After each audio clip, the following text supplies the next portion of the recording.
Hey guys, tonight we slip quietly through a gate that most maps do not show, into the heart of an empire that preferred its most dangerous conversations to happen in silence.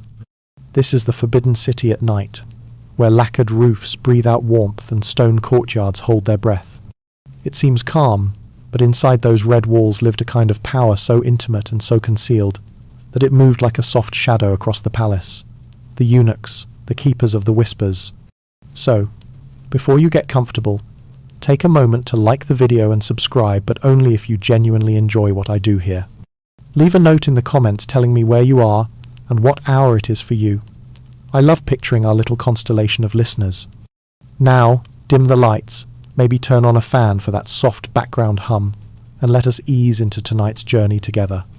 You step onto stone worn smooth by countless footsteps. The stones glow faint under moonlight, having kept heat from the day like a sleeping animal keeps its warmth. The Forbidden City was built under the order of the Yongle Emperor in the early 15th century, planned to mirror heaven in its symmetry. To most visitors it reads as a palace of perfection. To those who moved in its shadows, it was an architecture of rules made to hide certain truths. Press your ear to a wall, and you might convince yourself you hear distant voices. There are old tales that small stone ducts and vents were placed beneath floors and along eaves, designed to carry sound in surprising ways. Some builders insisted these passages helped vent smoke. Others murmured they let the emperor's words travel farther than any servant. Whether practical or metaphor, the idea is telling. Here sound is a material, and controlling it is a way to govern. A eunuch moves past, his robes whispering. His hands are precise. He folds a scroll with the care of someone who handles futures. Outside, officials speak grandly of law and ceremony, but inside the palace, the real archive is memory carried in the palms of these attendants. Letters, favors, small notations of who visited, which inner room at strange hours such details were currency. Those who kept them could trade pieces of the court for influence. The first lesson you learn in that invisible school is timing. Not just when to speak, but how to make an absence speak. Carry a bowl so the spoon makes no sound. Fold a sleeve so no seam clicks. Walk in a rhythm that mutes your footfall. In one whispered tale, a young attendant laughed during the emperor's quiet hour. By morning his room was sealed and his name taken from the registers. The story works as warning and as lesson. Here a stray sound can be a verdict. You pause before a bronze mirror. Mirrors in the inner courts were not purely ornamental. Posture reflects intention, and someone watching a reflection can read arrogance like a stain. There was a rule, unspoken but strict: do not meet the emperor's eyes unless granted leave. Even a glance could be misread as claim or conspiracy, so the eunuch learned to answer the world with controlled posture rather than words. Not every element is theatrical. The palace employed craftsmen who chose materials for more than beauty. They chose them for how they ate sound. Carpets were thick, screens layered, even wood joined in ways that dampened resonance. Some records hint that upholsterers were instructed to prefer certain fibers because they softened footsteps. It reads like choreography. The palace designed its own hush. And yet, the hush had a market. The eunuchs turned discretion into leverage. A note delivered quietly could alter an appointment. A softly relayed rumor could shift a favor. Power here was intimate and procedural. It operated without trumpets, but with a steady competence that reworked palace life in small calibrations. You chuckle at your own modern comparison, office memos and gossip recast as imperial intrigue, and the laugh feels small in the corridor. These were real people, reshaped by state design. Some rose to manage granaries or the sovereign's private library. Others kept keys that opened rooms no one else could. The trade-offs were sharp. A life of inside access for the loss of certain freedoms. Small rituals marked the day. A bell might sound in the inner court to signal that a letter must be burned, or that a passageway should be watched. These cues were the grammar of action. Learn the grammar and you can move within the palace like a current. A eunuch with good memory and steadier hands could become indispensable. You stoop and brush dust from a loose tile, and beneath it you find a tiny copper tag engraved with a phrase that translates roughly as "silent servant." The tag is warm from the stone, smoothed by hands across generations. Holding it feels like borrowing a shard of someone else's life, a small magnet for stories you will now carry with you. You inhale the scent of old ink, and the faint resin from a lamp. The palace seems to fold around you, its contents organized by discretion. The knowledge you glimpse is warm and dangerous, like someone else's secret tea. You feel grateful for a moment, and then a little uneasy. Proximity to a secret can feel like holding a hot bowl. Historians still debate how systemic the eunuchs' power truly was, whether their influence peaked in brief episodes or functioned as a persistent backbone of court authority. Records are fragmentary, and silence can be read many ways. Yet standing here, you sense that the craft of silence, taught, enforced, and practiced, made the palace what it was. You step forward, deeper into the hush, carrying the sense that power in the Forbidden City is both intimate and mechanical at once, held in the small duties that keep a ruler unseen. The lesson has begun, and the next chamber will teach you how those who entered the palace were changed into its most trusted custodians of secrecy. You move deeper into the compound, guided by a thin line of lanterns that tremble in the night breeze. Each flame bends and straightens again, like a disciplined servant bowing to invisible command. The corridors curve in quiet geometries, red lacquer darkening into burgundy, until they lead to a courtyard that smells faintly of wet bamboo and smoke. This is the training ground not for warriors, but for those who serve in perfect silence. The new eunuchs begin here. They arrive with shaved heads, their robes coarse and plain, eyes uncertain beneath the pale light. Some are boys, others grown men from villages whose names no one in the capital remembers. You can almost see their fear dissolve into obedience as they line up before an older eunuch with the calm of a monk and the gaze of a hawk. He does not raise his voice. Authority here is delivered in murmurs. You lean closer, watching the first lesson. It is not etiquette, not yet it is motion. Each recruit must learn to kneel and rise without disturbing the folds of his robe, to carry a cup without spilling a drop, to bow so deeply that the air sighs but his breath does not. It looks like meditation, but it is actually survival. In a world where one misstep can offend an emperor, grace is armor. The instructor corrects them with the flick of a fan. He uses it not as punishment, but as punctuation, a small note in the grammar of silence. Control your breath, he whispers, and you control your fate. The courtyard holds its breath with them.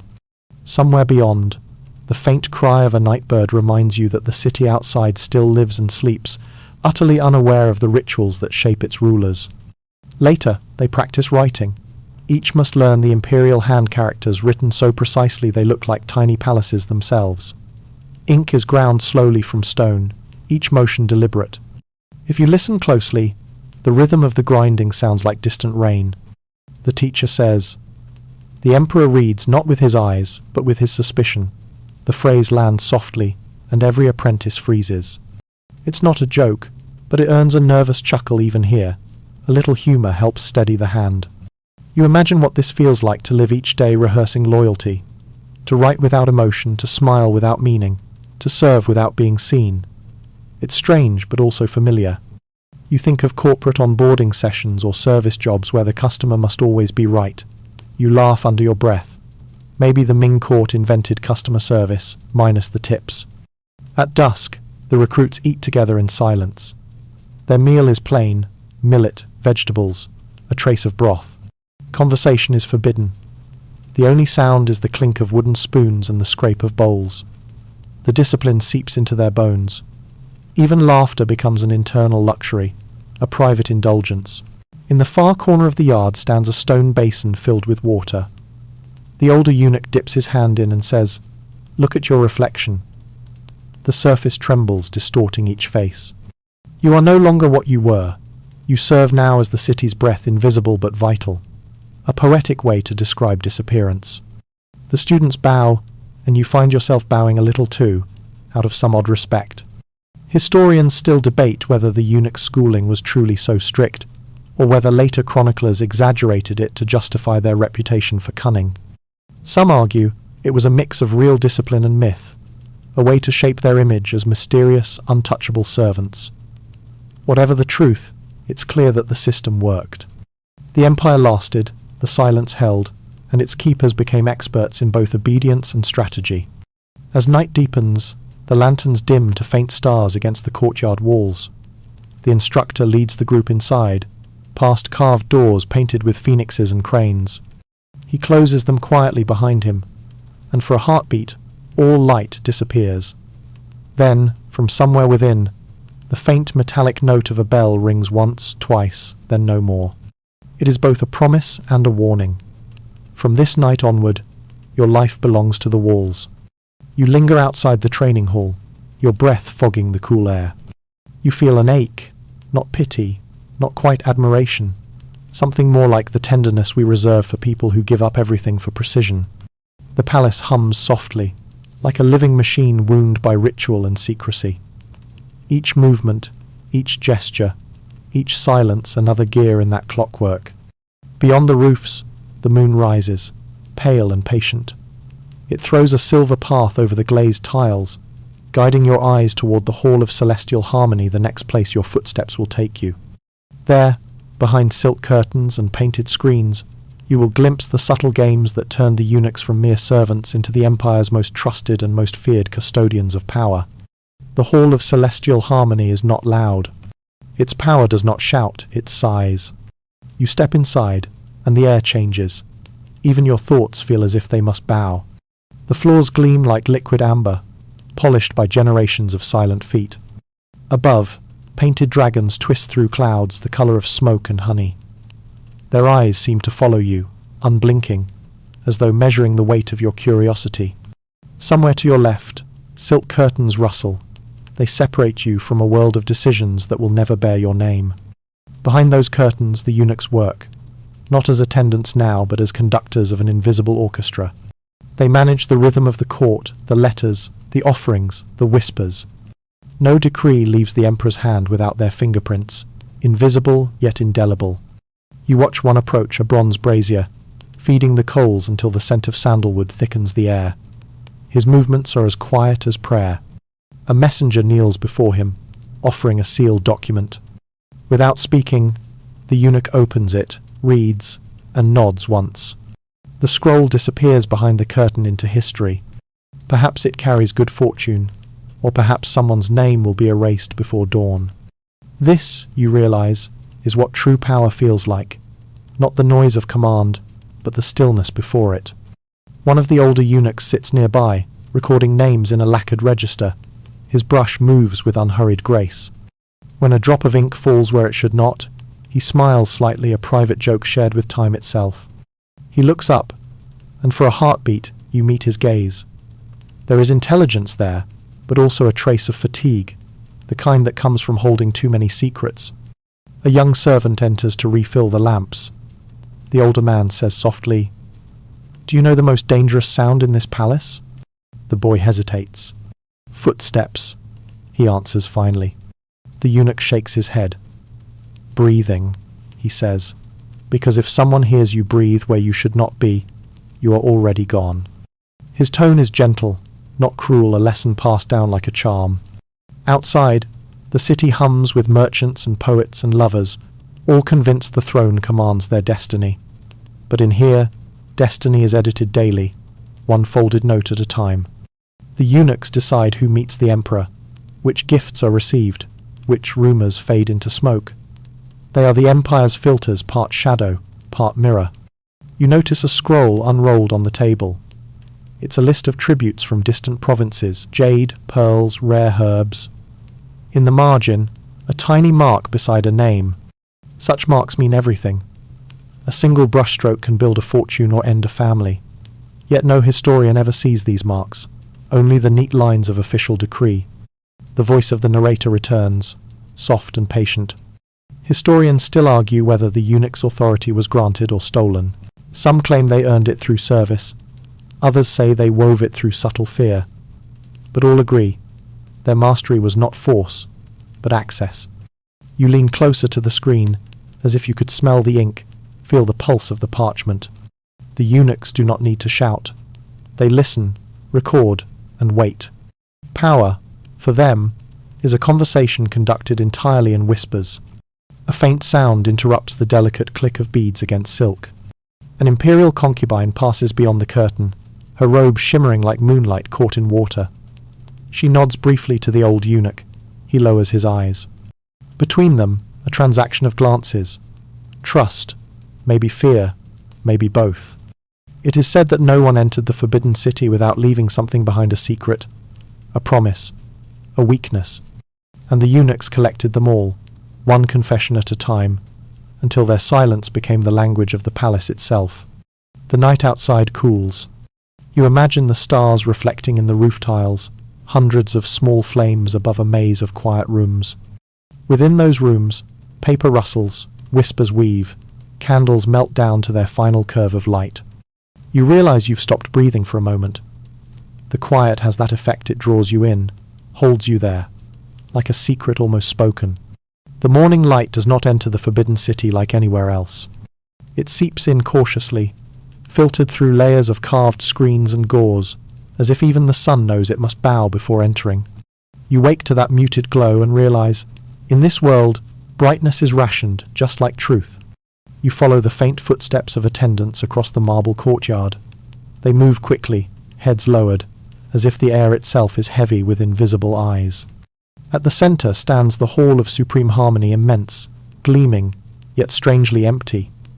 The Emperor is said to reside here, but the chamber feels more like a stage after the actors have gone home. And then you notice it, the figure beside the throne. Not the Emperor himself, but a eunuch draped in silver-grey robes, his hands folded neatly before him. He is not sitting, yet he owns the silence in a way no ruler ever could. When he finally speaks, even the pigeons on the roof seem to still their wings. You realize this must be one of those moments whispered about in the chronicles, when the emperor's power, though divine by law, bends in practice to the will of the palace servants. Some call them the grey shadows. Others, less politely, the men without names. His voice is measured, soft as paper sliding over paper. He instructs a minister to delay a tax decree, another to revise a memorial. Each command begins as a suggestion, but by the time it reaches the outer gates, it has hardened into imperial law. And the emperor? He merely signs. His brush glides obediently, sealing another day shaped by unseen hands. The eunuch steps down from the dais, his robe whispering like wind through reeds. You see the faint scar at the corner of his mouth, not from battle, but from restraint.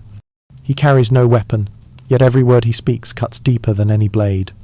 Later, in the inner courtyard, whispers spread among the maids and scribes. They say the emperor has grown fond of painting, spending entire afternoons blending ink and dreaming of misty mountains. The court praises his artistry, but beneath their words lies a quiet unease. A ruler who paints too long stops ruling, and someone must fill the silence his absence leaves behind. It is here that the eunuchs find their space in the quiet corners, where duty fades into leisure. They are always nearby, holding the brushes, the scrolls, the ceremonial seals. They do not push, only wait, and in waiting, they weave. One of them, an elderly man named Sun, sits beneath a pomegranate tree, feeding crumbs to the doves. He says to no one in particular, "The emperor governs heaven and earth. We govern the space between." The others chuckle softly, but no one argues, because in their eyes it is true. You pause, feeling the weight of that statement settle into the courtyard's still air. This is how empires shift, not with the crash of armies, but with the slow turning of invisible wheels. A misplaced scroll, a delayed message, a whispered recommendation at dusk. The eunuchs learn to master the art of gentle sabotage, enough to guide, never enough to accuse. Outside the walls, the scholars still write about loyalty and virtue.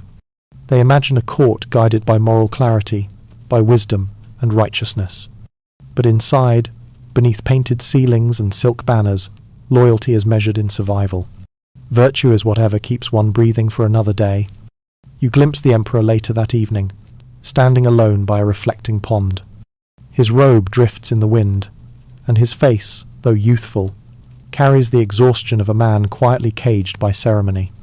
Behind him stands the same eunuch, holding a lantern. Its glow touches the emperor's shadow, merging it with his own.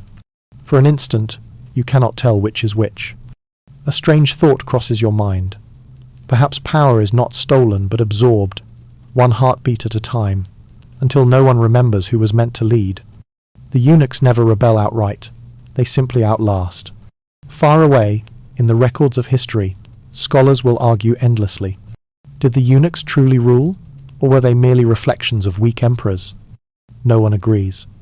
But tonight, watching the lanterns sway, you feel the answer doesn't matter. In the Forbidden City, shadows are the only things that live forever. The night deepens. You hear a distant bell, soft and slow, marking the passage of another hour that never truly belonged to the man on the throne. The eunuch lowers the lantern, bows, and whispers something you can't hear. The emperor nods, as though grateful for the permission to rest. And as you drift, the courtyard dissolves into silence, and you wonder, in a place where even the light must kneel, who really rules the dawn. You wander deeper into the echoing corridors of the Forbidden City, and something about the air feels different now. The golden afternoon has faded into a bruised twilight, and the sound of sandalwood incense hums faintly through the quiet halls. Somewhere, behind a silk partition, laughter bursts soft and fleeting, like a secret trying to escape before it's silenced again. Here, the eunuchs begin to play their most delicate game, survival through influence. By now, they've long learned that in a palace where emperors were considered sons of heaven, their own power came from being invisible yet indispensable. They were the keepers of whispers, the ones who could slide between the living gods and the trembling courtiers like shadows through candlelight. You follow one of them, a slender man with pale skin and sharp eyes, his robe sweeping noiselessly against the polished floor. His name is Wang Zhen. Once a servant of the imperial household, he learned that the key to lasting power was not in strength but in listening. He listened better than anyone. To the sighs behind the empress's veil, to the merchants' hurried exchanges in the market, to the rustling of scrolls that bore royal decrees. Eventually, he began to suggest what the emperor should sign. The emperor, flattered by such loyal guidance, rarely questioned him. And so, without ever sitting on a throne, Wang Zhen ruled for nearly 2 decades. But power, as always, grows like mold in a dark room. It spreads, unnoticed, until the air itself becomes heavy. One night, while the court dined on sweet lotus porridge, a messenger from the border arrived, bringing dire news. Mongol raiders had crossed the frontier. The emperor turned to Wang Zhen for advice. His words, smooth as jade, sent thousands of soldiers marching north, straight into an ambush. You can almost hear it, the wind howling over the dunes, the cries fading into silence. In the palace, Wang Zhen's smile did not waver. He ordered more incense to mask the stench of panic. But behind his calm, the court began to murmur. "A eunuch controls the empire," they whispered. "He moves the emperor like a puppet." It's a strange image, isn't it? The man who had been cut away from manhood now controlling the might of men. A living irony wrapped in silk. And maybe that's what the Forbidden City always demanded, those willing to sacrifice everything to belong to its secrets. Later, history would remember Wang Zhen as one of the most powerful eunuchs of the Ming dynasty, but not the most cunning. That title would go to another, a man named Liu Jin, who discovered that influence wasn't enough. Control had to be absolute. You can almost picture him now, walking under the carved dragons of the inner gate, his hands clasped in polite humility, eyes glimmering like wet lacquer. He learned to read people as though they were scrolls, every gesture, every breath revealing something he could use. He began to manage not only court appointments but also the emperor's private treasury. Coins, gifts, titles, everything flowed through his hands. And when others noticed, it was already too late. But here's the curious part. Many historians still debate whether Liu Jin truly meant to betray the empire. Some claim he only wanted to protect the emperor from corrupt ministers. Others believe he simply couldn't resist the intoxicating taste of power. The truth, perhaps, lies somewhere between a balance as fragile as the porcelain vases standing quietly in these hallways. You pause for a moment, gazing at the red lacquer doors glowing under the lanterns. The palace feels endless, yet strangely claustrophobic. Every whisper here has a consequence. Every shadow hides a price. It's easy to forget that these men, these eunuchs, were once children taken from faraway villages. They arrived terrified, shivering, clutching the remnants of their names. Over time they learned that silence was safety, and service was survival. But service had its rewards.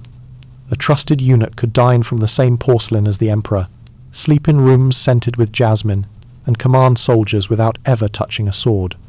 Yet beneath every luxury there was the same ache, a ghost of something taken, something that could never be regained. Sometimes, in the still of the night, the eunuchs gathered in small courtyards, whispering under the moonlight.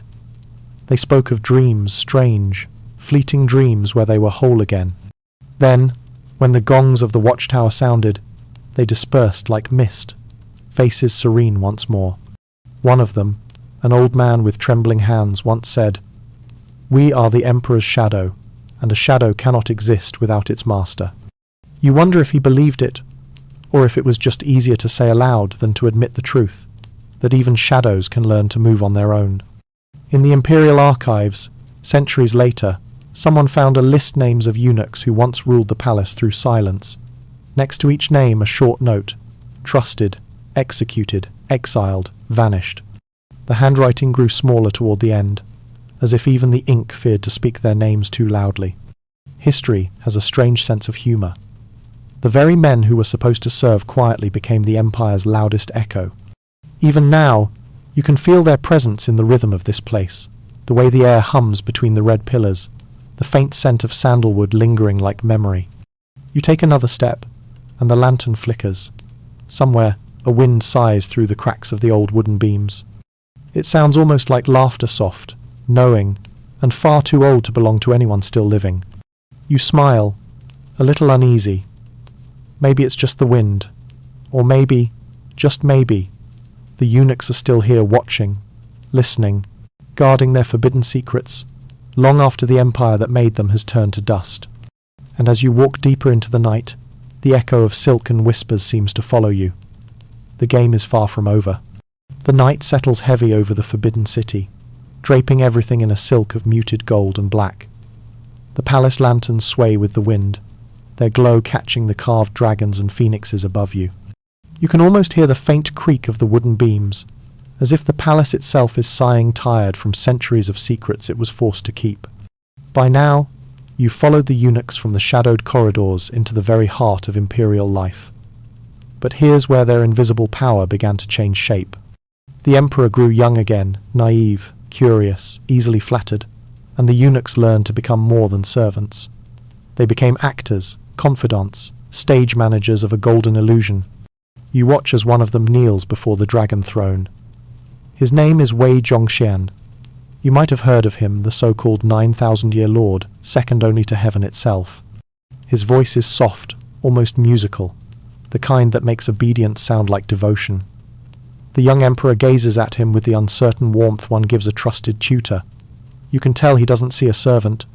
He sees safety. Wei smiles, bows, and his shadow stretches across the marble floor like ink spilling from a broken brush. Within that shadow, an empire begins to bend. The eunuchs had always been close to the emperor, but Wei understood something few others did. Proximity meant power, but intimacy meant control. He began to manage not just palace affairs, but the emperor's very emotions. He decided who could approach the throne, who could eat, who could breathe the same air. Ministers who questioned him found their posts dissolved or their heads. Yet he always did it gently. There was never shouting, never blood in the corridors, only whispers. A smile, a subtle gesture that meant ruin for someone unseen. You walk past a carved screen and find yourself in one of the private audience halls. The candles here burn low, their scent thick with jasmine and beeswax. You imagine the air shimmering as Wei Zhongxian leans close to the emperor, his words smooth as honey but heavy with poison. "Your Majesty," he murmurs, "loyalty is not always loud." That line stays with you.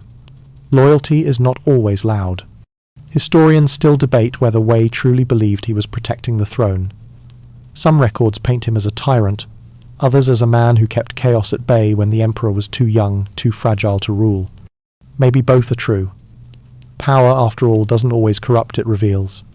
What makes it worse is how human it all feels. Wei built temples to himself, carved his name into monuments meant for gods, yet he wept when the emperor fell ill. He begged the heavens to spare the boy, promising to give up everything though, of course, by then, everything belonged to him already. You pause near a lacquered table. On it, a teacup lies overturned, a thin line of dust tracing its curve. You imagine Wei Zhongxian sitting here once, studying his reflection in the tea's surface. Did he ever see the man he had become? Or did he still see the frightened boy who was once taken from home, body mutilated, heart still beating too fast? The eunuch's power wasn't born from cruelty, it was born from fear. Fear of being erased, forgotten, powerless again. So they built palaces within palaces, networks of eyes and ears that reached every corner of the empire. Some say even the walls could whisper, carrying secrets from one end of the forbidden city to the other. But here's the bizarre twist. For all their cunning, their rise always led to the same fall. Wei Zhongxian's enemies eventually united, their hatred heavier than their fear. The emperor died young, and his successor, cold, sharp, unamused, ordered Wei's arrest. The story goes that before soldiers arrived, Wei stood before a mirror, adjusted his robe, and whispered, "Once I served Heaven's Son. Now I return to silence." Then he took his own life, quietly, with the same grace he once used to destroy others. You can almost hear it, the faint echo of the silk rope tightening, the rustle of fabric falling. The palace didn't even flinch. It had seen too many like him before. After his death, the court tore down his temples, burned his portraits, erased his name from official records. But that's the funny thing about erasure. It only works if no one remembers. And people do remember. Even now, his ghost lingers, not in the marble or the scrolls, but in the very way people whisper about power when they think no one is listening. You feel it too, don't you? That quiet awe, that chill down your neck when you realize how close these men came to ruling the empire without ever wearing a crown. It's a strange kind of beauty, tragic and hypnotic. Outside, the moon has climbed high, pale and deliberate. Its light seeps through the carved windows, painting the floor in silver patterns. You walk through them slowly, the rhythm of your steps echoing like a heartbeat. Somewhere in the distance, a bell tolls. You lose count after the first few chimes. Each one feels softer, slower, as though time itself is getting sleepy. You think about Wei Zhongxian, how he ruled with a whisper, how his shadow still stretches through history. Then you think of the others who came after him, learning the same lessons, making the same mistakes. Because in the Forbidden City, history doesn't repeat. It lingers, like incense that never quite fades. You pass through another gate. The air feels cooler here. The scent of sandalwood has thinned, replaced by something sharper, ink, maybe, or rain. You realize that you've entered the Hall of Records, where thousands of scrolls once documented every breath the empire took. You run your fingers over the wooden shelves, feeling the indentations left by centuries of hands. The eunuchs guarded these records as though guarding their own souls. They knew that information was power, and paper could outlive any emperor. Even now, if you listen closely, you might hear them voices murmuring between the shelves, carrying the faint echo of an empire that once believed silence was loyalty. And just like that, the whispering stops. Only your breath remains. You walk deeper into the Hall of Records, your footsteps echoing in slow rhythm with the sound of dripping water. The air is colder here, thinner somehow, as though every breath you take has to ask permission from the ghosts who still linger. Dust glitters in the air like snow suspended in time. The scent, old ink, dried bamboo, the faint trace of mold feels strangely comforting.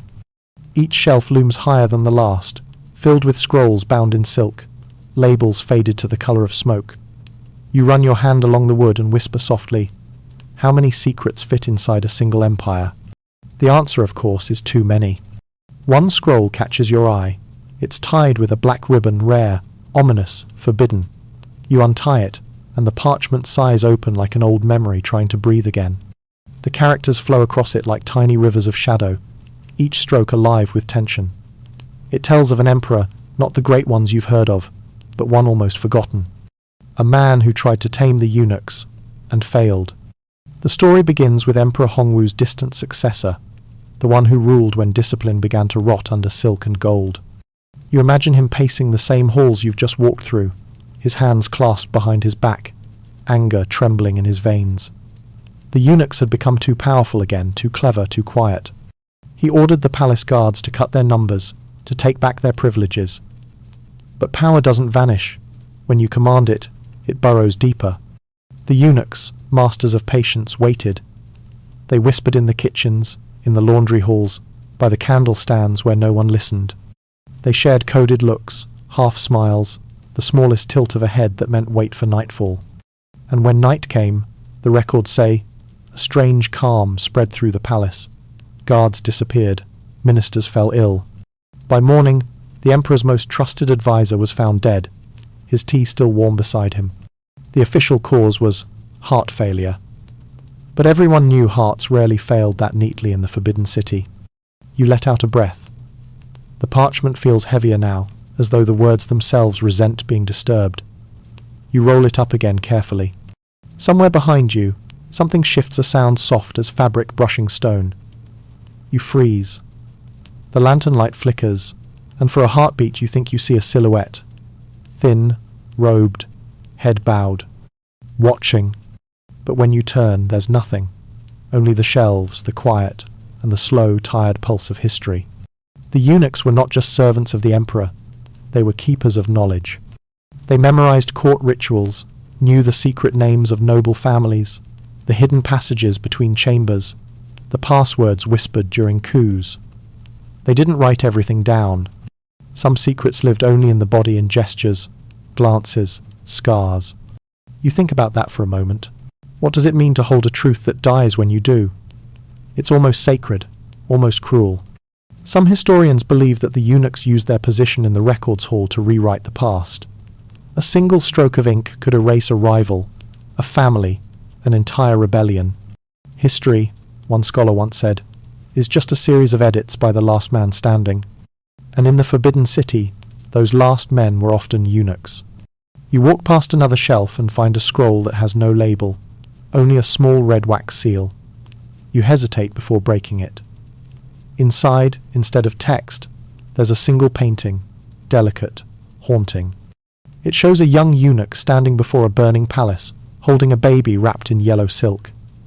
The inscription beneath reads, "He who saves the sun, saves the dynasty." Was it real? Or a myth to justify their power? No one can say for sure.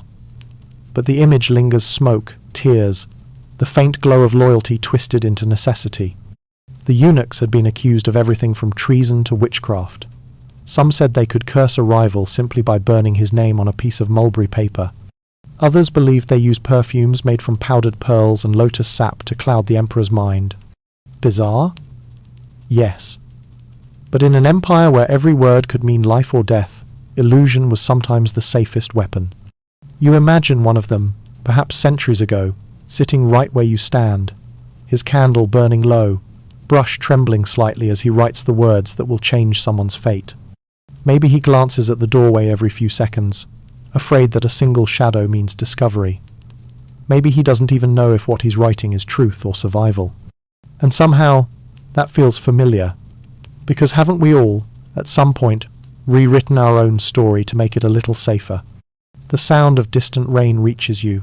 The roof drips in slow rhythm. You close your eyes and let the echoes settle in your chest.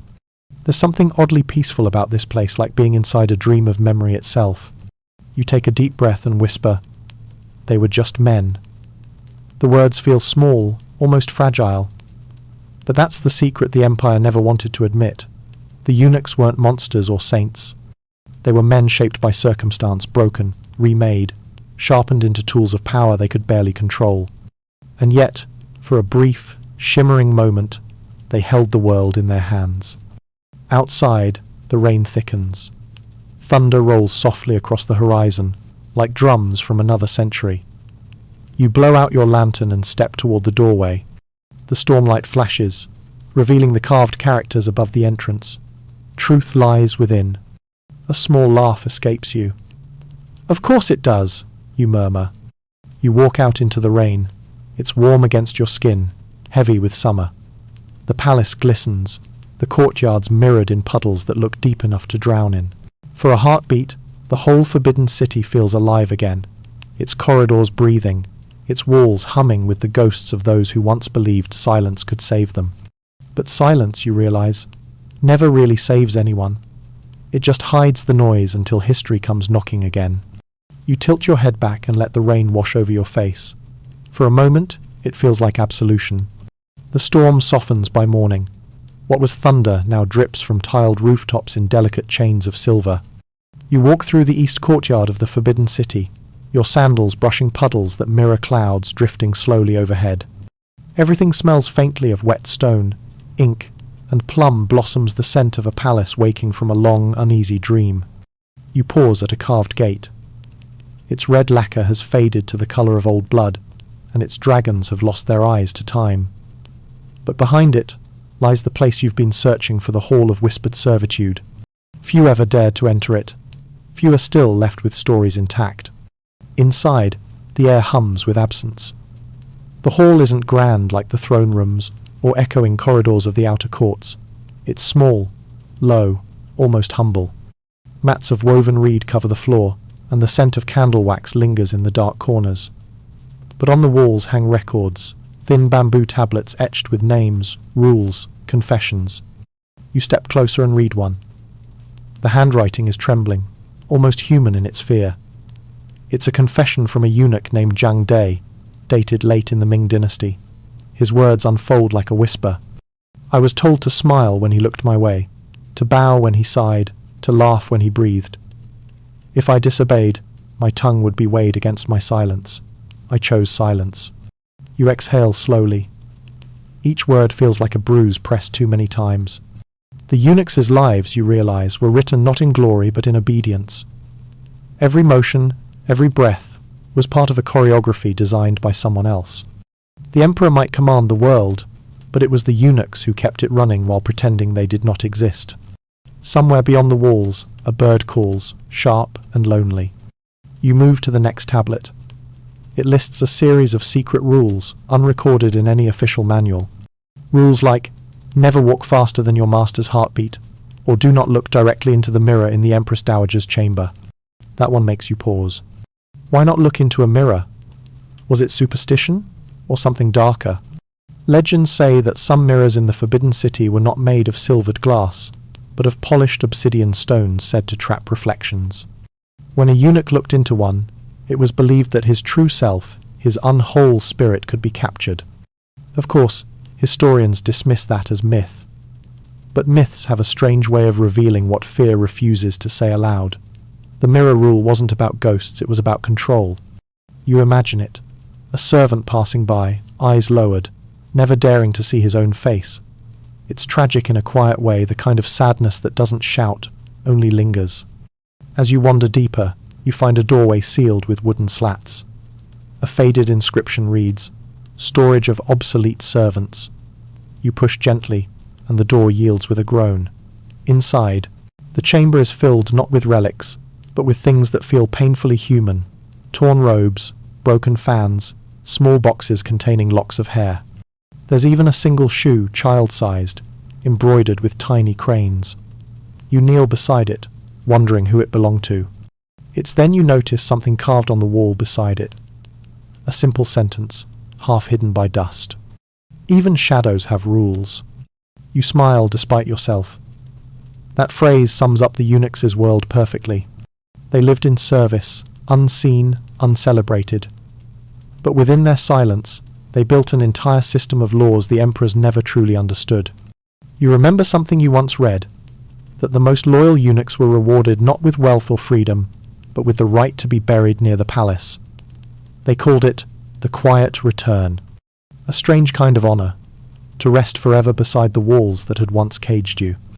Outside, the rain begins again, soft and steady. You step out into it, your robe clinging to your skin, the sound of dripping eaves forming a rhythm like a heartbeat. As you cross the courtyard, you hear faint laughter from somewhere unseen. It's a light sound, almost playful. You turn, but the courtyard is empty. Only the wind moves through the hollow corridors.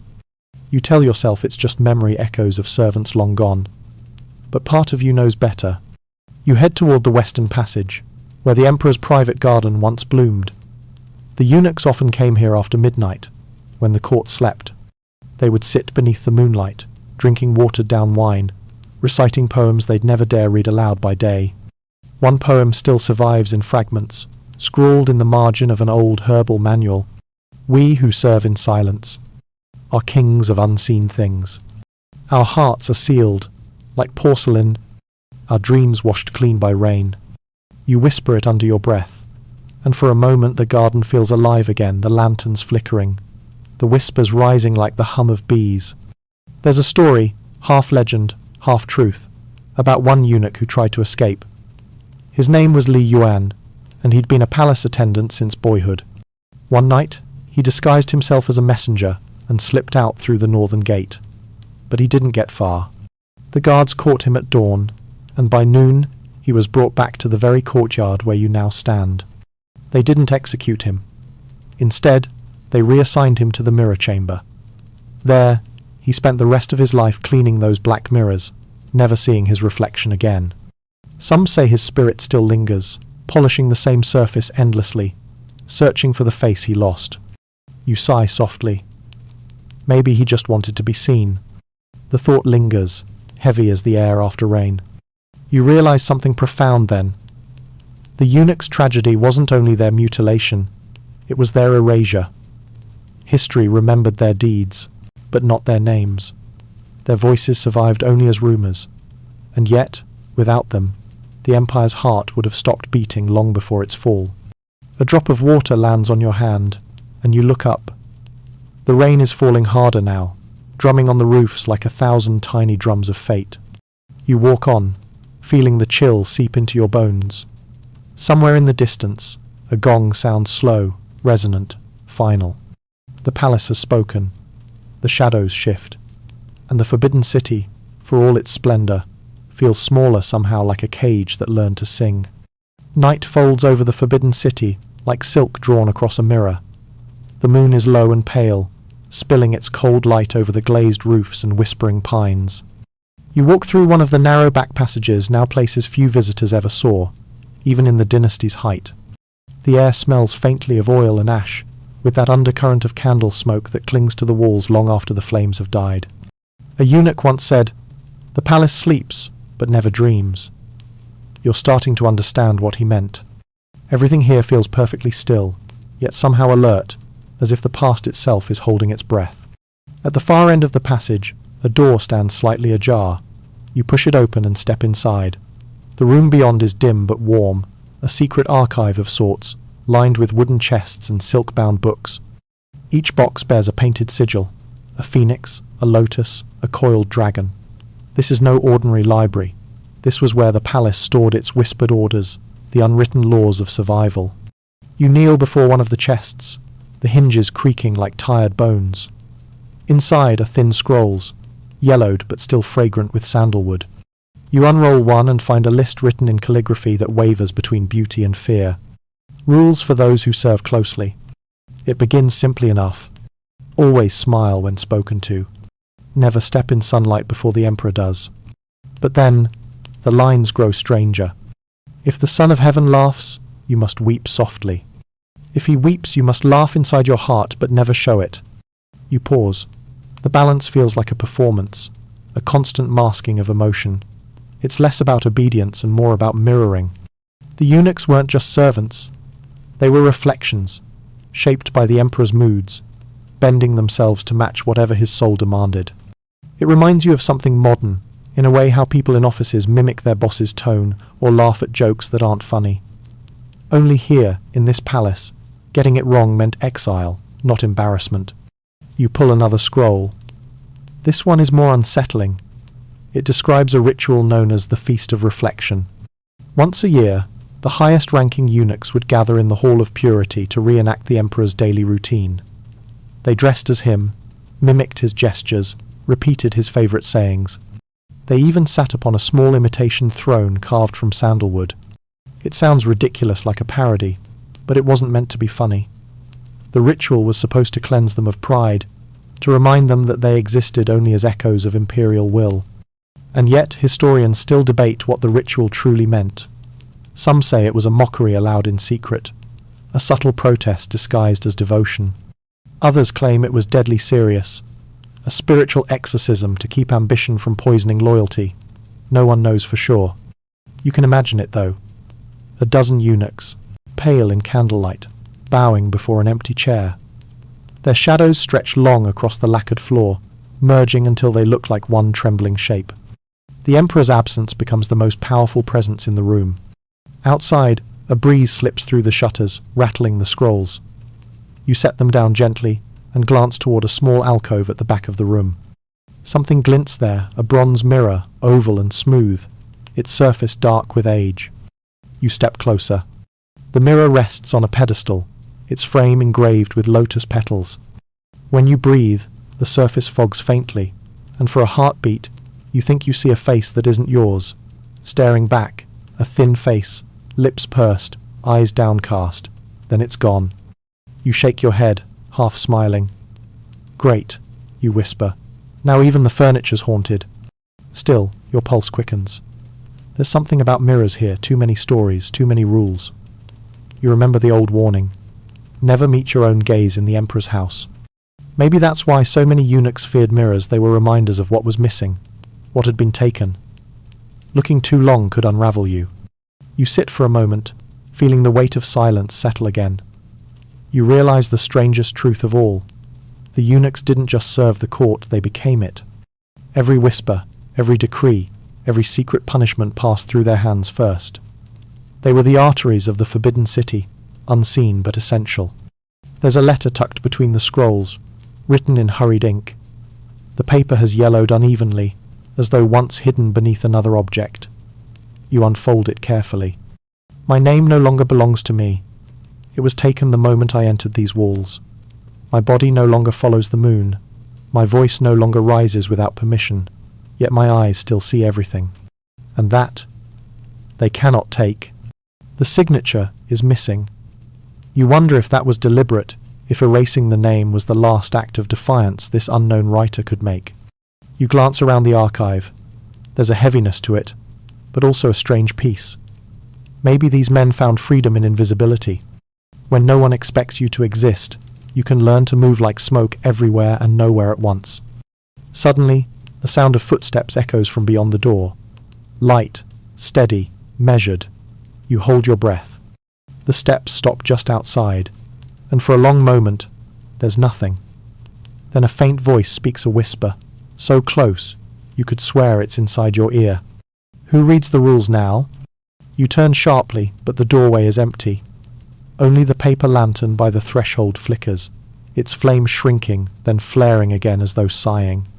When you finally exhale, you can't help but laugh quietly. You guys really need better afterlife hobbies, you murmur. You roll up the scrolls and place them back into the chest. As you close the lid, you notice something etched on the underside of the wooden plank words, carved in neat, tiny characters. Truth is what survives when fear has finished speaking. You trace the letters with your fingertip, the wood rough beneath your skin. Then you rise and leave the chamber, sliding the door shut behind you. In the corridor, the night feels gentler somehow. The rain has stopped, and through a narrow window the moon spills silver light across the tiles. You walk slowly, feeling the palace breathe again. The eunuchs' ghosts are quiet now, soothed perhaps by remembrance. Or maybe they're simply watching, waiting for someone else to listen. Either way, you think, they've earned their rest. As you reach the courtyard, a single lantern still burns, swaying slightly in the wind. You watch its flame dance, small but stubborn, like a memory refusing to fade. And for the first time, the silence of the forbidden city feels less like emptiness and more like grace. The dawn comes quietly over the forbidden city. The roofs shimmer with dew, and the morning mist drapes itself over the courtyards like a veil. You step out from the shadow of the last hall and find yourself at the edge of the imperial garden, the one place in this maze of power where the air still feels alive. Here, ancient pines twist their roots around marble stones. White cranes stir among the lotus ponds. The soft trickle of water is the only sound, steady as breathing. For a moment, it's hard to believe that this tranquil paradise was once surrounded by fear, ambition, and blood. You stop near a carved stone bridge, its balustrades shaped like dragons curling toward one another. Beneath the arch, the reflection of the palace quivers, beautiful, fragile, and upside down. It feels like the perfect symbol of everything you've learned, a world of power built on illusion, sustained by those willing to live in the shadows. The eunuch's presence still lingers here, not as ghosts but as echoes in the stone. Every path you walk, every chamber you've entered, has been touched by their hands. They swept the floors, lit the lanterns, carried the orders, silenced the rumors. They were the unseen pulse of the empire. And yet, history barely remembers their names. You think of the letter you found, the one signed by no one. It keeps returning to your mind like a refrain. My name no longer belongs to me, yet my eyes still see everything. There is pain in that line, yes, but also defiance. In a world that denied them identity, the eunuchs turned observation into power. They learned to see what others couldn't, to read gestures, to predict moods. They were masters of silence, and silence, in a court where every word could kill, was the sharpest weapon of all. You wonder how many emperors truly understood that. How many realized that their most trusted servants were also their most dangerous mirrors. The eunuchs were the watchers of the watchers, the keepers of every secret, from the empress's whispered prayers to the general's treacherous ambitions. Perhaps that's why so many emperors feared them. You walk along the path, past a weathered stone stele. Its inscription is faded, but a few characters remain legible. Loyal service beyond death. You smile faintly. Loyalty, in the Forbidden City, was never a matter of choice. It was a survival strategy. Still, there were some who turned that enforced loyalty into something profound. A kind of faith, maybe, or poetry. One eunuch poet from the Ming court once wrote, "I lost the world to serve the world. My shadow walks behind the Sunday." It's a strange sort of beauty, the beauty of those who find meaning inside captivity. As you wander deeper into the garden, a sudden breeze ripples through the willows, scattering golden leaves across the water. The pond mirrors the sky, the palace, and for an instant, your own reflection. You almost don't recognize yourself. There's something quieter in your face now, something that understands the price of survival. Maybe that's what this journey was about all along. Not just uncovering the hidden rules of the eunuchs, but understanding what it means to live under power without letting it destroy your soul. You reach a small pavilion painted in faded red. Inside, a stone bench faces east, where the first sunlight glows on the city walls. Someone has carved words into the bench, half worn by rain and time. Remember those who kept the lamps burning. It's simple. And perfect. Because that's what the eunuchs did. They kept the lamps burning quietly, faithfully, in the dark hours when the empire might have gone cold. You sit there for a while, watching as light spills slowly across the courtyard tiles. The city begins to stir, the faint sound of a gong, the rustle of leaves, the soft call of a morning bird. The Forbidden City is awake again. And as it wakes, so do the shadows. You can almost imagine them moving slender figures in grey robes, gliding between the columns, bowing, murmuring to one another in tones that only the walls can hear. They do not haunt, they preserve. Their silence is not emptiness, but devotion. Then, as if sensing your thought, a whisper seems to brush past you, light as silk, vanishing almost before it forms. Do not pity us. We built this silence. You rise slowly, your breath catching for a moment. The garden is still. Only the wind stirs the bamboo. You bow your head, a small instinctive gesture of respect, not to emperors or empresses, but to those who stood behind them, unseen, holding up the weight of the throne. When you finally turn to leave, the city stretches before you, vast, golden, and impossibly serene. You pass through the final archway and step once more into the world of noise and daylight. But something stays with you. A different kind of history, not the one written in marble and jade, but the one whispered behind closed doors, carried by hands that left no fingerprints. It's strange, you think, how the smallest voices can echo the longest. And maybe that's the real secret of the eunuchs, not the rules they followed, nor the power they wielded, but the way they turned silence into legacy. The shadows of the Forbidden City are not gone. They're simply waiting for someone willing to listen. Night falls again over the Forbidden City, and you find yourself wandering the corridors lit only by the trembling glow of lanterns. Their orange light paints the lacquered walls with long, flickering shadows that seem to breathe. Every footstep echoes softly, swallowed almost immediately by the silence of centuries. You're not alone tonight, though no one else walks beside you. The palace feels alive, murmuring beneath the surface like something ancient and patient. The eunuchs used to say that the walls themselves could remember. Maybe that's true. You trace your fingers along the carved panels, feeling the grooves worn smooth by time and by touch. In the soft hum of the night, it's easy to imagine the sound of distant whispers, the rustle of silk robes, the clink of a teacup set down with careful precision. Everything moves slowly here, deliberately, as if afraid to disturb the past. The Hall of Supreme Harmony looms ahead, grand even in shadow. You remember what one chronicler wrote: "The emperor sat like the sun, and all others revolved around him like planets." But you know better now. The true gravity of the court was not the emperor alone. It was the invisible web that connected him to those who served in silence. The eunuchs, in particular, were the nervous system of this vast body. Messages, orders, gifts, and punishments all passed through their hands. They didn't just obey, they translated.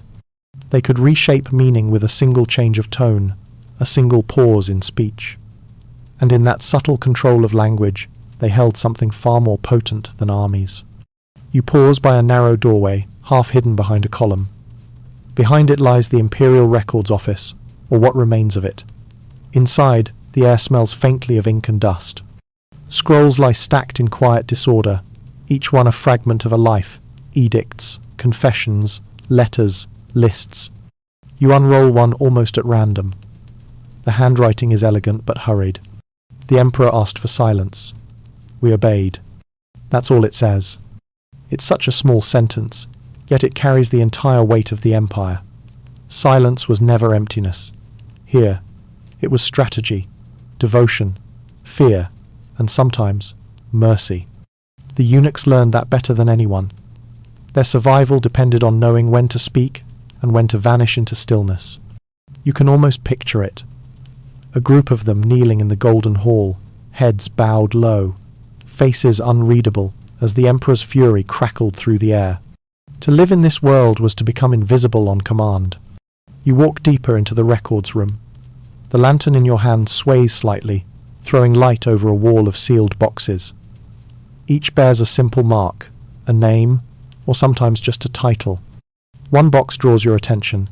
Its tag reads, "Keeper of Fragrance, Confidential." You hesitate for a moment, then lift the lid. Inside, there's a fan, delicate, silk-covered, faintly scented with something floral and ancient. Beneath it lies a folded letter. The writing is faint, but legible. To serve beauty is to risk ruin. But what else is there for us? It hits you then, the hidden world of desire and devotion that existed here, beneath the marble rituals. The eunuchs lived among the most beautiful women in the empire, bound by duty and denial. They were witnesses to love stories that could never bloom, guardians of emotions they could never touch. Imagine standing behind the empress's curtain as she sighs softly, speaking to no one. Imagine the weight of carrying her secrets, her fears, her forbidden tears, knowing that your role was not to comfort, but to conceal. You exhale slowly. It's hard to decide whether that kind of service is tragic or sacred. Maybe both. Outside, the wind begins to rise. The lantern flame dances wildly, then steadies. The room feels smaller now, the walls closer. You set the box down carefully and step back into the corridor. Somewhere beyond the walls, you hear the faint sound of a wooden clapper, the night watch making his rounds. It's a rhythmic, almost hypnotic sound, marking the passage of time in a place where time has long since stopped meaning anything. You follow it through a side passage and emerge into an open courtyard. Above you, the sky glows with cold starlight. The constellations hang exactly where the court astrologers once charted them for the Son of Heaven. Every light above was once mirrored by a rule below. That's how the Forbidden City worked, an empire mapped to the cosmos. The emperor was heaven's representative, the empress the earth, and the eunuchs, well, they were something in between. The intermediaries. The bridge between the divine and the mortal. You tilt your head back, watching the stars. It's strange to think that for centuries, this system ran like clockwork, built on human pain but also on faith. The eunuchs didn't just serve. Many truly believed they were instruments of cosmic order. They saw themselves as threads in a divine tapestry too vast to question. Still, not all of them bowed quietly. Some learned to use that faith as armor, and then as leverage. There was one eunuch, they called him the Whispering Phoenix, who rose so high he could speak directly to the emperor without kneeling. He knew every servant by name, every concubine's favourite song, every hidden door in the palace. When his enemies accused him of arrogance, he simply smiled and said, "I am only the echo of the dragon's will." They couldn't touch him. For years he ruled the court through gentle tones and subtle gestures, until one day the emperor changed young, suspicious, craving purity. The phoenix vanished overnight. No record of his death was ever found. Some say he was executed in secret. Others whisper he left the city through the tunnels under the moat and became a hermit. But maybe, like so many before him, he simply dissolved back into the silence he had mastered. You stand there for a long time, watching the stars flicker faintly through the mist. It's peaceful. In a way, the kind of peace that only comes when all the words have already been spoken. And as you turn to go, you think of the eunuchs again, not as servants or schemers, but as human beings navigating a world that refused to see them as whole. They carried the empire's beauty and its cruelty within themselves.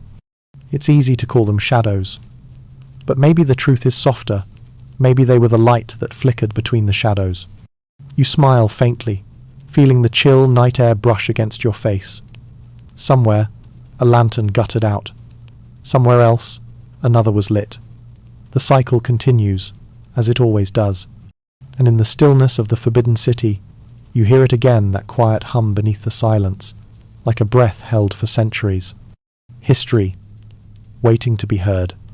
The corridors grow narrower as you move deeper into the palace. The floor tiles are uneven now, cracked in places, and the air feels heavy, like a room that has been sealed for far too long. You catch the faint scent of sandalwood and dust, mingled with something else you can't quite name, perhaps the ghosts of incense burned centuries ago. You pause beneath a low archway, and the silence folds over you like velvet. Somewhere beyond the wall, you hear water trickling softly, a hidden courtyard fountain, still running after all this time. The palace breathes around you. This is the part of the forbidden city that visitors never saw. A maze of private chambers, storerooms, and narrow corridors reserved for those who were invisible to the world. The eunuchs, who kept the empire alive from the shadows. It's easy to imagine them here, their soft slippers brushing across the stones, the low murmur of their voices as they exchanged coded words in the dim light. The rules they lived by weren't written in any book. They were whispered, learned through glances and silences, passed down like an heirloom. One such rule, you recall, was simple: never let the emperor wait. It sounds trivial, but it wasn't. In the imperial court, timing was power. To appear one heartbeat too late could mean punishment. To arrive too early could mean suspicion. The eunuchs mastered the rhythm of the emperor's moods, the way musicians master tempo, knowing when to move, when to pause, and when to vanish. You step into a side hall where a faded mural still clings to the plaster. It shows a procession, the emperor beneath his canopy, flanked by attendants. But if you look closely, you can see the eunuchs too. Smaller, faceless, painted in muted tones. The artists of the time rarely gave them detail, as if they were meant to exist only as shadows. And yet, the irony remains, these shadows often outlived the emperors they served. You walk slowly past the mural. The air feels cooler here, carrying the faint metallic tang of old iron. In one corner stands a heavy wooden chest, the lid half open. Inside, a jumble of objects: fans, jade combs, bits of silk, a broken mirror. All tokens of service, all fragments of stories untold. You pick up the mirror and tilt it toward the lantern light.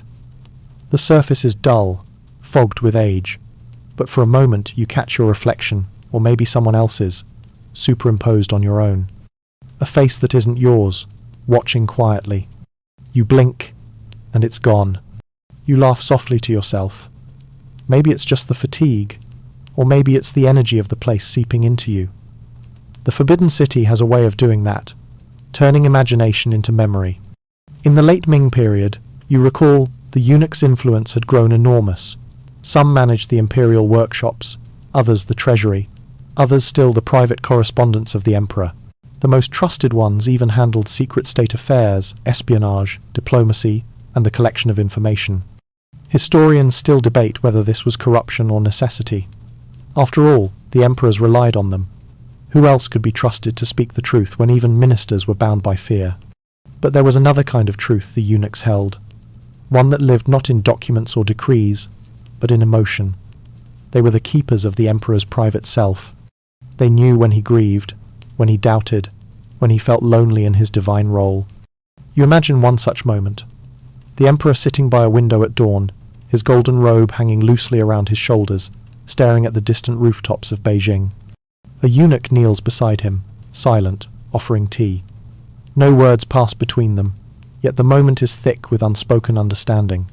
That was the real currency of the court, not gold, not titles, but awareness. The ability to see without being seen. You walk again, the lanterns glow tracing the carved beams above. The palace architecture was designed to remind everyone of their place. Symmetry for order, hierarchy for control. Even the placement of doors followed protocol. But here, in these forgotten halls, the pattern feels broken, uneven, almost human. A faint draught brushes against your cheek. You turn and see a narrow opening leading down a stone stairway. It spirals into darkness. You hesitate, then start descending. The walls are close, cool to the touch, and the sound of your steps echoes like distant thunder. At the bottom lies a small underground chamber, the air thick, heavy with the smell of wax. Rows of shelves line the walls, each holding wooden tablets carved with characters. A secret archive. You pick one up. The inscription reads simply, "Those who serve must forget." The phrase sends a chill through you. It's not a threat, it's a creed. Forgetting was part of the job. The eunuchs had to erase their past lives, their families, even their names. The palace gave them new identities, new duties, new silence. But of course, no one forgets completely. The heart remembers what the mind tries to bury. You close your eyes, listening. There, beneath the stillness, a faint hum. Perhaps the echo of prayers once whispered here. Some of the eunuchs practiced Buddhism, others Taoism. Many turned to faith for comfort, seeking meaning in the loss of what made them human. They spoke of karma, of detachment, of inner peace. But even peace, you think, can sound lonely in the dark. You open your eyes again. The lantern flame flickers, casting shifting shapes on the walls, shapes that seem to move, almost like figures bowing in the distance. You can almost hear them speak. We served, we obeyed, we endured. You bow your head, not in fear, but in respect. History may have forgotten their faces, but their presence lingers, woven into the breath of these corridors. You turn to leave, climbing the narrow stairs back toward the surface. Each step feels heavier, as though the weight of centuries presses gently against your back. When you emerge, the courtyard above is bathed in moonlight. The trees sway softly, their leaves whispering like silk. Somewhere, a nightbird calls low and mournful. You inhale deeply. The air tastes of earth and jasmine, and as you stand there beneath the stars, surrounded by the quiet enormity of the forbidden city, you realize something simple but profound. The eunuchs' greatest secret wasn't their power or their politics. It was their endurance, the quiet, stubborn will to exist in a world that constantly erased them. They became legends not by fighting history, but by outlasting it. You smile faintly. Maybe that's why their shadows still walk these halls. Not as ghosts, but as memories that refuse to fade. And for a moment, you think you see them figures in grey robes, moving gracefully through the moonlight, carrying lanterns that never go out. You close your eyes. The sound of their footsteps fades, like waves receding into the distance. Just silence now, the kind that feels sacred. The night deepens over the forbidden city, and you find yourself wandering farther from the grand courtyards into the smaller hidden gardens where time seems to sleep. The moon hovers above the tiled roofs, pale and steady, like an ancient eye that has seen too much and forgotten nothing. You hear the rustle of bamboo in the breeze, a soft, secretive sound, like someone breathing just out of sight. You pause beside a pond. The water is dark but calm, reflecting a distorted version of the moon. Lily pads float lazily across the surface, and here and there, the faint shimmer of fish slips between shadows. You almost expect to see a reflection that isn't yours, staring back, a quiet face in grey robes, lips pressed shut, watching. The eunuchs often came here at night, away from the noise and the endless rules of the court. They would walk these paths after everyone else had gone to sleep, whispering to each other or sometimes just sitting in silence, listening to the wind in the bamboo, because this was the only place where silence belonged to them. By day, every word, every movement was measured.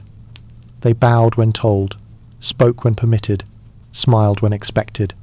But here under the moon, behind walls no one else cared to visit, they could let the masks slip a little. They could breathe.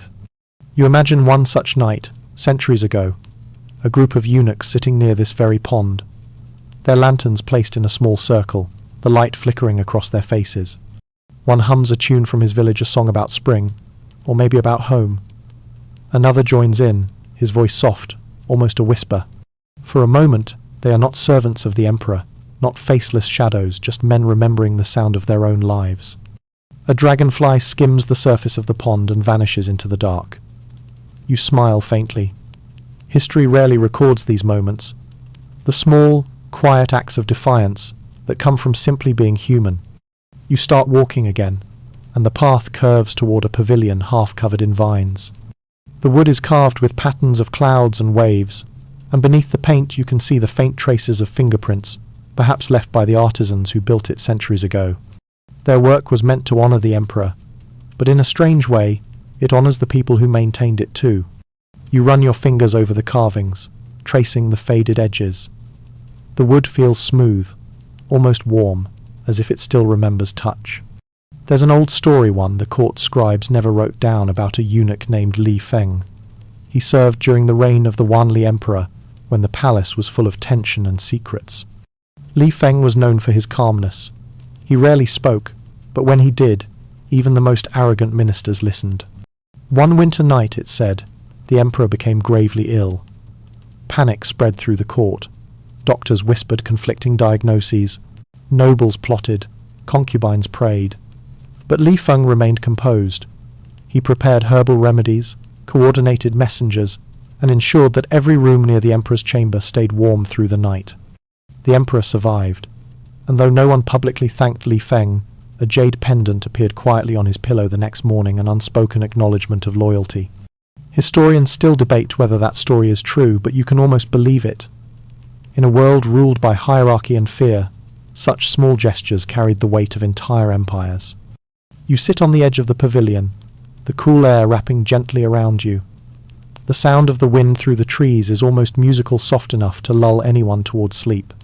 You chuckle quietly to yourself, imagining a eunuch like Li Feng trying to explain palace life to someone today. The endless hierarchy, the formal speech, the punishments for speaking too freely. You think office politics are bad now? You'd say. Try navigating the Ming court with a single misplaced bow. A cat darts across the garden path, a sleek shadow moving like liquid. You watch it disappear behind a cluster of rocks. The eunuchs once cared for the emperor's cats too, feeding them from porcelain dishes and ensuring they were never startled. There were rules for that, too. Everything had rules. Still, some rules were made to be broken, especially the ones that tried to cage the heart. Among the many forbidden acts within the palace, emotional attachment ranked high. Eunuchs were not supposed to form bonds, not with concubines, not with guards, not even with each other. But of course, they did. They were human.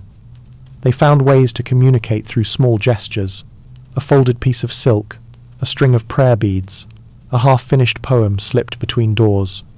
It's said that in the late Ming dynasty, 2 eunuchs were discovered exchanging letters, not political, but personal, full of poetry and longing. They were separated, sent to opposite ends of the palace. One later became the keeper of the imperial gardens, the other the caretaker of the royal library. Yet, even apart, they continued to write, hiding their words in books and beneath flower pots, hoping the other would somehow find them. No one knows how their story ended, but you like to think that some of those letters still lie hidden somewhere in these walls, waiting for someone like you to listen. You stand again, brushing the dust from your hands. The moon has shifted, sinking lower toward the horizon, its reflection trembling on the pond's surface. The world feels softer now, quieter. You walk along the stone path back toward the main halls, your footsteps echoing softly. Somewhere in the distance, You hear the faint toll of a bell. Midnight. The sound rolls through the air like a wave, rippling through the silence. You can almost picture it, the palace asleep, the emperor dreaming, the concubines resting behind embroidered curtains, and the eunuchs moving silently through the corridors, lanterns in hand. Every flicker of light a heartbeat, every shadow a story, and as the bell's echo fades, you realize something about this place, something simple yet profound. The Forbidden City was never just a palace. It was a living organism, breathing, pulsing, remembering. The eunuchs were its veins, carrying life through unseen channels. Without them, the emperor's world would have fallen still. You pause by a gate, looking back one last time at the pond shimmering in the moonlight. The night feels eternal yet fragile, and you think maybe, somewhere deep down, those shadows are still watching, making sure the silence never breaks completely. The garden rustles softly, as if in agreement. You exhale, slow and steady, letting the image settle in your mind. The moon, the bamboo, the unseen figures keeping their silent vigil, all part of a rhythm older than memory. And in that stillness, you find peace. Dawn arrives quietly over the Forbidden City. The first pale threads of light creep across the tiled roofs, gliding over golden dragons and red lacquered beams, awakening the sleeping empire inch by inch. The air is still cool, filled with the faint scent of incense and dew on old stone. Somewhere, a single bell rings deep, deliberate, marking the beginning of another day within these walls. You walk through the eastern corridor as the sun begins to rise. The morning light paints everything with a gentle gold, illuminating carvings that have waited all night to be seen again. The silence of the night gives way to the faint shuffle of feet, attendants beginning their duties, the rustle of robes, the soft creak of wooden doors opening in rhythm. And among them move the eunuchs, silent, precise, efficient. To outsiders it might seem mechanical, but to the eunuchs this was ritual, the sacred choreography of service. Each movement carried meaning, each task performed not only for survival, but for a fragile sense of dignity. There was one rule that guided everything: never let the emperor's world falter. That meant preparing incense before sunrise, ensuring the first cup of tea was neither too hot nor too cool, checking that every brush and scroll in the study was aligned perfectly according to the imperial compass. Every detail mattered, because any imperfection reflected not just on the worker, but on the entire palace order. Yet beneath this perfection, there was a pulse of quiet rebellion. The eunuchs had learned how to survive not through brute obedience, but through subtle mastery, the art of knowing when to bow, when to speak, and when to remain unseen. They learned to read faces the way scholars read poems, searching for hidden meanings, for shifts in tone and silence. In the Hall of Supreme Harmony, when the emperor held court, the eunuchs stood behind the curtains or at the edge of the marble steps. They watched ministers debate matters of empire, famine, war, taxation, while the emperor's expression remained unreadable. But it was often the eunuchs who caught what others missed: a hesitation in a minister's voice, a tremor in a hand, a glance exchanged too quickly. They saw everything and said nothing. There's an old saying whispered among them: "The emperor sees the world through us." It was both truth and burden. You imagine one such morning, the emperor seated beneath the golden canopy, the ministers kneeling in rows, their voices echoing off the high ceiling. Behind the screen, two eunuchs stand in shadow, holding the imperial fan and the scrolls of the day's edicts. One of them, older, watches the emperor's eyes and quietly adjusts the angle of the fan, allowing just enough light to fall on the ruler's face, not to dazzle, not to obscure. It's a small act, almost invisible, yet it changes how everyone in the room perceives the Son of Heaven. That is how influence works here, not in words, but in gestures so subtle they slip beneath notice. As you continue walking, you pass through a courtyard lined with cypress trees. Their roots twist through the stones, older than any living soul in the palace. Birds hop across the branches, calling softly to one another. For a moment, it feels like the trees themselves remember every whisper of wind carrying the weight of centuries. You stop at a stone bridge arching over a narrow stream. Water flows beneath, glinting in the early light. The eunuchs once used this path to deliver messages between inner and outer courts. Beneath their plain robes, they carried tiny scrolls tied with silk thread reports, confessions, and sometimes secrets too dangerous to speak aloud. This was the hidden rhythm of the Forbidden City, silence that spoke louder than words. One story tells of a eunuch named Zhao An, who served as a messenger during the reign of Emperor Yongle. Zhao was known for his honesty, and for years he delivered imperial letters faithfully. But one day, he received a sealed decree that he knew would doom an entire family accused of disloyalty. Unable to bear it, Zhao delayed the message, pretending it had been lost in transit. By the time it reached its destination, the accused had already fled. When the emperor learned of the delay, Zhao was summoned. Everyone expected his execution. But the emperor looked at him for a long moment and said only, "You understand the weight of mercy." Zhao lived. The story became a quiet legend among the eunuchs, a tale whispered not as rebellion but as a reminder. Compassion had a place, even in the shadow of power. The sun has risen higher now, and the courtyards glow with light. You can almost feel the life pulsing through the palace, the rhythmic sweep of brooms, the faint clink of porcelain, the murmur of voices. It's beautiful, and yet you sense the strain beneath it all, the endless effort to maintain perfection in a world that demanded control. You find yourself drawn toward the hall of mental cultivation, where the later emperors lived and ruled more privately. Inside, the walls are lined with calligraphy, scrolls verses about virtue, balance, and destiny. Yet the air feels heavy, as though it has absorbed too many unspoken words. It was here that many eunuchs learned the final lesson of survival, to disappear gracefully. When they grew too old, too frail, or simply fell out of favor, they were quietly sent away, sometimes to temples, sometimes to far corners of the empire. They would live their last years in near silence, copying scriptures, tending gardens, or simply staring at the horizon, remembering the days when they stood behind the golden throne. And yet, they never truly left. Every brick, every echo, every faint trace of incense in the Forbidden City carries their memory. Their presence lingers not in statues or inscriptions, but in the rhythm of the place itself, the measured footsteps, the perfectly folded robes, the stillness between bells. You close your eyes for a moment, breathing in the soft air. The palace feels alive, not haunted, but awake, aware, eternal.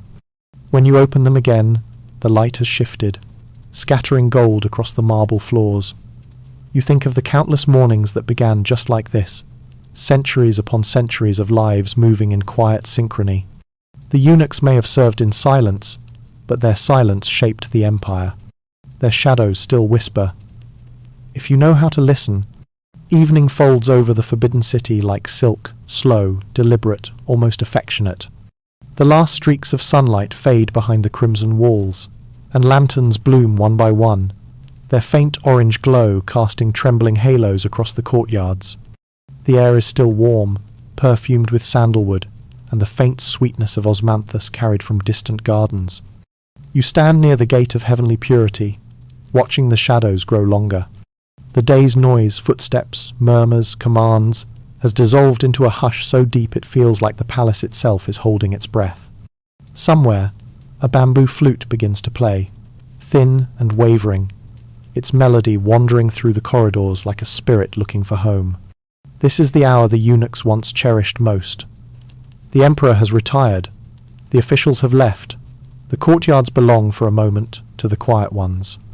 Some sit beneath the lanterns, whispering about the day's small victories, near mistakes, glances caught and forgotten. Others simply sit in silence, letting the night settle over their shoulders. For them, stillness is not loneliness, it's survival made gentle. You imagine walking past them, a young eunuch polishing a bronze vessel until it gleams like liquid fire, an older one mending a robe by lamplight, his eyes half closed, his hands steady. Their work is not just duty, it's meditation, the only kind they've ever known. In this stillness, stories rise like ghosts from the stones. You can almost hear them, fragments of lives that never made it into the official chronicles. A eunuch who once saved the emperor's life by switching a poisoned cup. Another who spent 40 years mastering the art of blending incense, only to die before teaching his craft. One who secretly wrote poetry under a false name, comparing the moonlight to freedom. They are gone now, their bodies long since turned to dust. But the stories remain, woven into the air like fine threads of silk. You walk deeper into the palace, past the hall of tranquil longevity. The moon has risen, round and watchful, its light spilling over rooftops and cobblestones. The city below still stirs faintly, a dog barking in some distant alley, the creak of a boat drifting along the moat. But up here, in the heart of the empire, everything feels suspended in time. You pause beside a small garden pond. The water reflects the lanterns above, turning them into trembling stars. You can see your reflection too soft, unfamiliar, caught between the real and the imagined. For a moment, it feels as though you've become part of the palace's memory, another shadow among many. It's easy to forget how much the eunuchs gave up not just their bodies, but their names, their futures, their very sense of belonging. To serve the emperor was to vanish behind a curtain of ritual and silence, to exist only in the background of greatness. And yet, they found ways to matter. Through loyalty, through cunning, through kindness so quiet it was almost invisible. Historians like to debate whether they were heroes or villains, whether they corrupted dynasties or preserved them. But standing here, in this soft moonlight, the question feels irrelevant. They were human, caught in a machine too vast to escape, and they endured it the only way they could, with grace carved from restraint. One story, half legend, tells of a eunuch who, near the end of his life, planted a small pine tree in a hidden corner of the imperial garden. He said nothing to anyone. Decades later, when the dynasty fell and soldiers stormed the palace, that tree was the only thing left standing, untouched green amid ruin. Some say it was luck, others say it was memory itself, refusing to die. You look around, half expecting to see it, the last remnant of quiet defiance. Maybe it still grows somewhere, its roots entwined with secrets too deep to name. The flute stops. The wind moves through the corridors again, soft and cool. A door creaks somewhere, slow as a sigh. You can almost sense the presence of those who once lived here, not haunting, but watching. Grateful, perhaps, that someone still remembers. You lean against the cool stone and close your eyes. For a moment, it feels like the centuries collapse inward. You can hear the echo of sandals on marble, the whisper of silk robes, the murmur of prayers said in the dark. The forbidden city breathes around you, vast, eternal, dreaming. The eunuchs' hidden rules were never just about power or control.